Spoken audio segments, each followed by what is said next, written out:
On va aller tout de suite sur Twitter pour faire une revue de tweets. Donc, il y a 13 heures, donc on a eu un pullback, clairement. On a eu un pullback parce que vous avez vu qu'on a subi une très, très grosse correction ici. On a touché, voilà, on est parti très, très bas. On a même touché les 3,035. Avant de rebondir ici, on est sur un graphique en 4 heures. Et on est redescendu. Et puis après, il y a eu, donc dans cette phase-là, le gros pump du Luna. Et donc, beaucoup de personnes ont vendu pour aller chercher des profits ailleurs. Donc, on peut s'attendre à un gros mouvement des baleines. Et moi, j'avais dit il y a 13 heures, moi, de toute façon, je suis toujours bullish. J'avais dit même lorsqu'on était au fin fond, au 3,035 et même 3,011 et même au 4,05. Donc, je suis toujours là, solide comme un roc. On a l'USTC qui nous fait quelque chose de magnifique. Donc, n'hésitez pas à suivre. J'ai fait une vidéo sur le sujet. C'était ma dernière vidéo. C'est qu'on a tendance à parler de Luna classique, mais il faut euh, garder à l'esprit que l'USTC va être une pièce maîtresse dans l'écosystème courant 2023, mais dans la roadmap des Terra Rebelles et de la communauté, il faut savoir que l'USTC est un projet pour repeg au dollar. Donc, on l'utilise pour les frais de gaz, on l'utilise pour acheter des crypto-monnaies dans la blockchain Terra et l'écosystème. Donc, il y a une utilité. Donc, si on intègre également, euh, pourquoi pas, un jour, une relation entre l'USTC et le LUNC moins agressif que dans l'écosystème initial avec le Luna et l'UST qui, voilà, après, qui a subi une dépeg et puis après, ça a minté beaucoup de l'UNC, ce qui fait qu'on est là aujourd'hui avec plus de 6 000 milliards de jetons. Donc, s'il y a quelque chose avec une certaine limite, avec un calibrage sans être trop hardcore, ça peut être sympa. Alors, on poursuit. Donc, j'avais tweeté il y a 3 heures, regardez les volumes. Regardez les volumes. Et donc, j'avais dit que c'était top parce que la plupart des gens, ce qu'ils regardent, ils regardent juste si c'est positif ou si c'est négatif. Moi, j'ai dit, regardez les volumes, très important. Si vous regardez les volumes, vous voyez que on est dans le top. On est dans le top 5. Regardez, PTC, ETH, Luna, LUNC. Donc, on est dans le top 5 des crypto-monnaies qui s'échangent en BUSD et on est dans le top 6, top 7 dans les crypto-monnaies qui s'échangent avec l'USDT. Donc, c'est magnifique. Et en plus de ça, ce qui est magnifique j'ai dit trop de fois le mot magnifique, je pense. Mais ce qui est magnifique, c'est que avec la nouvelle paire USDT l'UNC ou l'UNC USDT, eh bien, on a du volume. On a du volume. Donc, ça veut dire que les gens achètent, achètent, achètent, achètent avec toutes les paires. Et donc, ça, c'est ouf. Et donc, on a connu un magnifique pump il y a quelques minutes, enfin, il y a 1 heure à peu près, ouais, tout juste 1 heure, un peu moins d'1 heure. On a touché les 3,05. Et moi, j'allais dire, regardez vite ma dernière vidéo. Donc, je parlais de la vidéo où je parlais notamment de Mexé, il me semble. Donc voilà, n'hésitez pas à me rejoindre sur Twitter. On poursuit. Donc le marché aujourd'hui, il stagne. On voit qu'on est à 1000 milliards. Donc ça c'est sympa. 1000 milliards et 40 millions, quelque chose comme ça. On a un BTC au-dessus de 21 217. On a The Merge qui est en train de, voilà, d'avancer doucement et sûrement. On n'est pas très loin là. Il me semble qu'on est à quelque chose comme voilà, 4 jours et 10 heures. Donc voilà, on attend impatiemment voir ce que ça va donner, est-ce que ça va exploser, est-ce que ça va changer quelque chose, etc.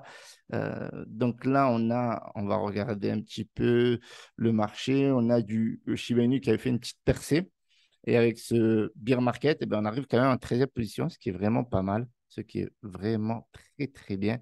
Et à Dakar Dano qui attend une mise à jour à la fin du mois de Vasil qui va faire un grand changement au niveau de la blockchain. Donc, c'est un projet qui est à suivre et c'est un de mes projets préférés. Et j'espère qu'on va le passer quand même avec l'UNC. L'UNC qui est 27e aujourd'hui. Après avoir reculé à la 29e position, nous remontons. Donc, on va regarder l'UNC en détail. On a une capitalisation aujourd'hui de 2 milliards 873 millions 643 057 dollars. On a un volume de 2,2 milliards. On a une offre en circulation autour des 6 milliards 150, autour des 6151 milliards, je vais y arriver. Et ce qui nous intéresse le plus, eh ben, c'est techniquement le volume bien entendu, la situation où les exchanges appliquent le burn comme le fait MXC ou comme KuCoin va le faire. Donc, on va regarder les volumes par exchange. Donc, on est sur un volume de 1 milliard. KuCoin, on est à 200 millions. Get.io, on est à 204 millions. Donc, c'est vraiment très, très bien. MXC est autour des 14 850 027. Donc, c'est quasiment la même chose qu'hier en rajoutant la paire. On dépasse largement les 15 800 millions, les 15,8 millions. Donc, n'hésitez pas à acheter vos tokens chez Mexi, pas de lien d'affilié. Comme d'hab, vous êtes grand, vous achetez où vous voulez. Mais Mexi burn tous les jours du Lunce. Donc, on va revenir sur l'affaire Binance. Hier matin, ben, Lunce DAO avait fait une petite blague en disant si Binance n'accepte pas la tax burn, on va lui envoyer des petits hommes en noir. Bon, il y a beaucoup de personnes qui l'ont pris au sérieux, d'autres qui l'ont pris à la rigolade. Moi, je ne croyais pas à la menace. Pour moi, c'était un petit délire, même si c'est maladroit. Ça, on peut se l'accorder, c'est maladroit, mais ça fait réagir. Et à mon avis, ils utilisent ça pour faire le buzz et pour se faire connaître. C'est un validateur sérieux. Il y a beaucoup de monde qui l'utilise, donc il n'y a pas de souci à ce niveau-là. Donc, Binance dit qu'il pourrait revoir sa décision d'implémenter Terra Luna Classic l'UNCE. Donc, vous voyez que ce qu'on vous dit hier, ça buzz aujourd'hui. Et donc, forcément, le grand public n'a pas toutes les informations. Parce qu'il y en a qui vont me dire, mais Hiroshi, comment ça se fait que ça pump maintenant? Parce que les gens, ils ont l'information en retard. Nous, on vous la donne en temps réel, on vous la donne avant les news. C'est pour ça qu'il faut liker, il faut s'abonner. C'est très important pour suivre en temps réel quasiment tous les jours. On fait 2, 3 vidéos pour vous apporter de la valeur et que vous ayez les informations pour prendre les bonnes décisions. Pourquoi par exemple, hier, quand je vous disais, voilà, il y a les échanges Terra Rebelle, voici la preuve, Vegas, il échange, voici l'échange LunceDAO, Binance répond, etc. Eh bien, ça peut vous aider à vous à ne pas panic sell. Je sais qu'il y a des personnes qui sont débutantes, etc. Quand elles voient que, par exemple, Binance n'a pas mentionné que dans le on-chain, on va aussi burn dans le hors-chain, donc dans l'exchange, eh bien, il y a beaucoup de personnes qui vont tout de suite paniquer. Ah, mais les gens, ils vont vendre. Ah, les baleines vont vendre. Et on reviendra sur la manipulation de Dokon, sûrement sur le Luna dans une prochaine vidéo. Mais derrière, voilà, Dokon, il a bien saisi le timing pour faire avancer voilà, ses jetons ou son cheval en échec, par exemple. Alors, Binance, la plus grande bourse au monde en termes de volume de transactions sur 24 heures, a répondu aux critiques concernant son refus de mettre en œuvre. Alors, ce n'est pas un refus, il faut comprendre les choses. C'est juste que la missive eh bien, elle concernait seulement les transactions on-chain et en disant juste que le spot, alors le marché des spots, c'est quand on va acheter ou on va holder, et le trading, c'est le margin avec les effets de levier. On va la notice et le burn n'ont pas un effet direct sur ces éléments-là. Et donc, alors, ceux qui prennent ça pour un refus, c'est qu'ils n'ont rien compris. C'est qu'il faut comprendre quand on parle du on-chain et quand on parle de l'exchange directement. Et ceci dit, en passant, il parlait de la proposition 4661. Donc, il y a des échanges avec les équipes pour mieux comprendre ce qu'ils vont faire à l'avenir. Donc, réduction donc le burn sur les jetons de terrain, hein, l'UNC USTC pour les transactions au comptant et sur marche. Sachant que à la base, la proposition 3568, elle concernait seulement l'UNC. Voilà, donc c'est pour vous dire un peu la confusion qu'il y a. Donc, il y a eu un échange virulent de l'UNCDAO sur Twitter qui avait dit qu'il était extrêmement déçu en CZ, qui ne tient pas sa parole et qui applique la taxe seulement sur les transferts et sur les dépôts, voilà, qui pourrait décourager les gens de quitter Binance. Donc ça, c'était la première. Voilà. Cela a été un peu subtil. Mais il y en a une plus agressive. Bon, on ne va pas en parler là-dessus. Enfin, j'en ai parlé brièvement. Bon. Donc, il n'applique pas ce que la communauté veut au niveau des transactions sur le spot et sur le margin. Voilà.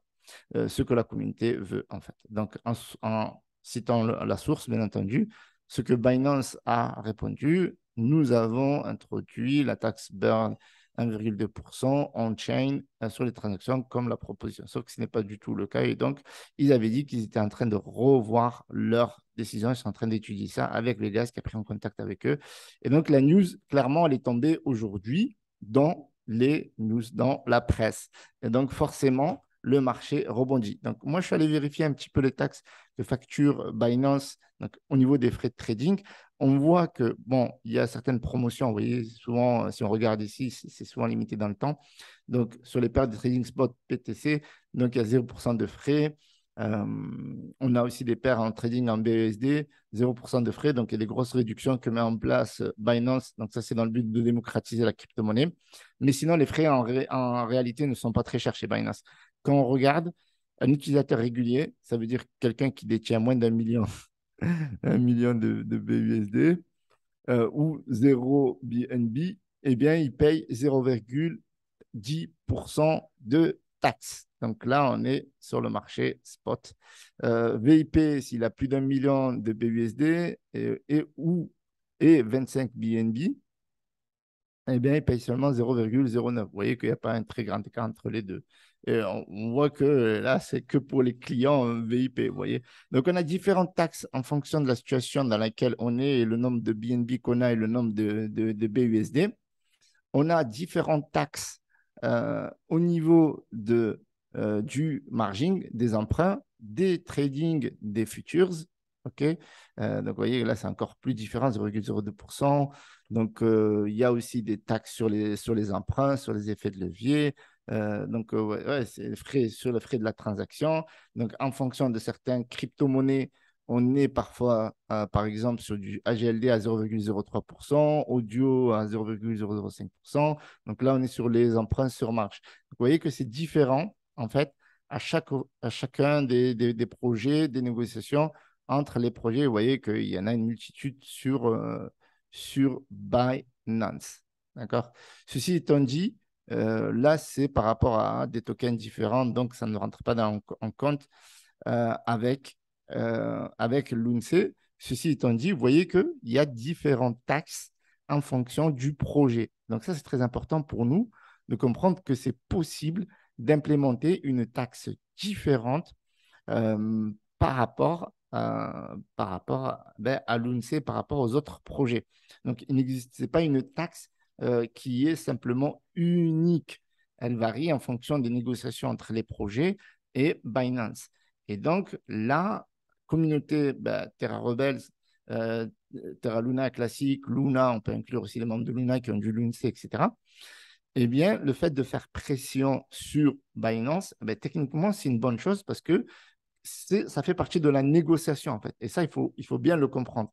Ça fait partie de la négociation. En fait, quand une crypto-monnaie, euh, elle veut être listée dans un exchange, il y a souvent des rapports de force. Si l'exchange, il est énorme, donc forcément, la crypto-monnaie, elle écrase et l'exchange, il applique ses tarifs et ses conditions.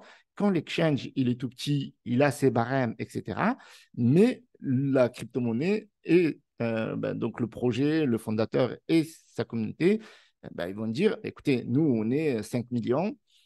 Si vous n'appliquez pas ces conditions-là, on retire le token. Donc, c'est vrai que là, Binance, ils ont un rapport de force supérieur. Donc, depuis 2 ans, Binance a le monopole sur les autres exchanges. Avant, c'était Kraken au tout début, puis après, c'était Coinbase, et maintenant, c'est Binance. Donc, les rapports de force peuvent changer parce que si Coinbase explose ou Kraken revient à son statut de l'époque, donc Binance pourrait reculer et avoir moins de pression sur les projets cryptographiques, vu qu'il y a une certaine concurrence. Aujourd'hui, on ne peut pas se passer de Binance. Ça, clairement, dire on va retirer l'UNC, c'est se tirer une balle dans le pied. On l'avait déjà vu lorsque le token avait chuté et que Binance avait arrêté les trading, ça avait chuté c'était à 3,0, ça avait chuté de 2,0 supplémentaires. Donc, parce qu'il y a beaucoup de personnes qui ont tout simplement confiance en Binance. Donc, en fait, dans tous les cas de figure, clairement, on voit que chaque projet cryptographique a des taxes différentes et on peut très bien appliquer des taxes différentes à Terra Luna classique. Voilà. Donc, il suffit de changer des paramètres sur le code et après, là où ça devient un peu plus complexe, c'est que comment ils vont intégrer le burn. Alors, Mexi fait du buyback. Donc, je pense qu'ils ont quelqu'un dans l'équipe qui tous les jours fait du buyback. Seulement, on disait à chaque fois dans nos vidéos que le volume peut être différent en fonction de la variation du cours. Donc, quand est-ce que le buyback aura lieu? Est-ce que c'est un buyback de fin de journée ou est-ce que c'est un buyback de mi-journée ou est-ce que c'est un buyback de chaque heure? Est-ce qu'on peut automatiser ça à chaque valeur de changement du cours du token? Donc ça, je ne sais pas. Donc je pense qu'elle est là, la complexité. Elle n'est pas tellement dans est-ce qu'on peut burn 1,2% parce qu'on a vu que chaque crypto-monnaie, en fonction de sa puissance et de sa volonté, elle a des taxes plus ou moins différentes. Donc, on peut le faire pour Luna classique et le surplus en fonction des différents cas, différentes taxes. Par exemple, là, si on applique le 0,1% pour un utilisateur régulier, donc l'utilisateur régulier, il aurait 1,3%. Donc, il y a 0,1% qui ne changeront pas et qui iront toujours à Binance. Donc, Binance ne perd rien. Ne perd rien. Perdrait si les volumes baisseraient. Pour que les volumes baissent, alors que tout le monde veut ça, ça m'étonnerait. Vous voyez ce que je veux dire? Donc, après, ils peuvent faire une correction, améliorer, etc., etc. Donc, c'est possible. Voilà. Donc, ça, c'est clair, c'est possible. Maintenant, la complexité va être de comment automatiser ça. Est-ce qu'on va créer un DApps? Est-ce qu'il y a juste un bout de code à mettre et automatiser les différentes transactions achat-vente direct qui partent en, en wallet burn? Ou alors, il faut faire ça manuellement comme le fait Mexi. Donc, je pense que la solution idéale, c'est d'aller dans l'automatisation. Je pense que voilà, c'est des ingénieurs, ils ont conçu des gros projets. Binance, Terra Luna, c'est voilà, des blockchains de malade mental, des écosystèmes de fous. Donc, je pense que c'est largement possible de l'automatiser. C'est un peu bête de payer quelqu'un juste pour faire des transferts. Mais ma foi, c'est possible et il faut patienter et attendre la bonne nouvelle. Voilà, donc aujourd'hui, on a un marché qui réagit aux bonnes nouvelles. Donc, affaire à suivre. Donc, n'hésitez pas à me rejoindre sur Twitter. On va analyser rapidement d'un point de vue technique. Là, il y a un membre de la communauté TradingView qui a fait une petite analyse graphique avec la tendance haussière, formation du triangle de continuation en cours, signal long à la cassure par le haut du triangle. Donc là, on était autour des 0,0051. Là, on est autour des 0,0047. Donc, attendons de voir ce qui va se passer lorsque ça va casser vers le haut de nouveau. Mais moi, je reste optimiste. Aujourd'hui, on reprend 11%. On a le Luna aussi qui reste positif à 3,5%, l'USTC qui est autour des 6 centimes et Astro aussi 18,45%. Donc ça, c'est Astro pour la blockchain Luna. Astro, c'est pour la blockchain Terra classique. Et encore à 6, ouais, continue de pumper encore. Et Mirror, pareil. Donc, très, très bonne journée aujourd'hui. Voilà, j'avais fait un petit dessin hier et vous voyez que ça a bien rebondi et que ça remonte, donc ça fait plaisir. Vous voyez, en plus, il s'est arrêté. Oui, je vais l'enlever. Je vais l'enlever. Je vais l'enlever. Voilà. Tu ne dois pas t'arrêter là où je fais le dessin à la famille. Au niveau du burn, rapidement, donc on regarde dashboard, OK, on est à 3,6 milliards de burn. On va voir les top burners, 3,7, 3,7 à peu près, voilà. Donc c'est encore léger, hein. On est à 745 millions au niveau de Mexi, donc ils n'ont pas encore burn aujourd'hui. Vous voyez les différents utilisateurs, vous voyez que les utilisateurs de Binance, ça burn, mais bon, c'est léger, 133 millions. On voit que KuCoin, les utilisateurs de KuCoin burn également. Ok, donc là, il y a Yanis. Il dit, voyez, Yanis, mais le truc. Et au niveau du stacking, on est autour des 8% à peu près. Ok, passons au tirage au sort. Voilà. Donc, n'hésitez pas à liker, commenter, abonnez-vous. Là, cette personne va gagner 50 dollars. Ok, c'est Marco, j'aimerais comprendre Shiba, mais qui en veut et pourquoi il me semble que ce truc ne sert à rien. Pourquoi il y a autant de gens? Oula, est-ce que c'est la bonne vidéo? Alors, la vidéo de l'UNC, tu as un commentaire de Shiba.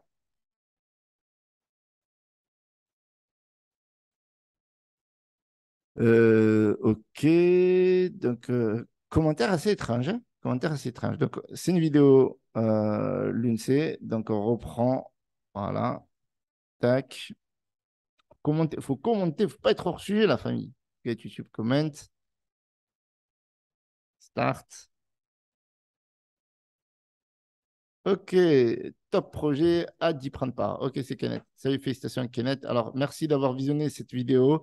N'hésitez pas à liker, commenter, me rejoindre sur Twitter et mon canal Telegram. Beaucoup d'échanges en ce moment. Salut à tous, c'était Hiroshi.